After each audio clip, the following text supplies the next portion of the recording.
প্রেমে বাধা আর হাত খরচের টাকা নিয়ে প্রায় বিরোধে জড়ানোয় প্রথমে মাকে শ্বাসরোধ করে হত্যা, এরপর ডিপ ফ্রিজে মরদেহ রেখে মাকে পাওয়া যাচ্ছে না জানিয়ে স্বজনদের খবর দেয় ১৯ বছর বয়সী মাদ্রাসা পড়ুয়া যুবক সাদ বিন আজিজুর। আসার সময় ওই রুমে দেখলাম যে নিচে কুড়াল পড়ে আছে, কুড়ালে বাঁশ দেখা যাচ্ছে। আমি ভাবলাম যে বাঁশ এখানে কে রাখছে। তো ওইদিকে যাওয়ার পরে দেখলাম যে আলমারিতে এরকম কোপানোর চিহ্নগুলো ছিল। মায়ের মরদেহ দেখতে পাওয়ার ঘটনা এভাবে সাজিয়ে গুছিয়ে বর্ণনা করেন ছেলে সাদ বিন আজিজুর। স্বজনদের বোঝায় লুটের উদ্দেশ্যে কেউ মাকে মেরে ডিপ ফ্রিজে রেখে গিয়েছে।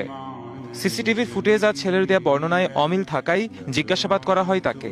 সেখানে ছেলে সাদ স্বীকার করেন প্রেমে বাধা আর হাত খরচের টাকা নিয়ে বিরোধে মাকে হত্যা করে ডিপ ফ্রিজে রেখে দিয়েছিলেন তিনি।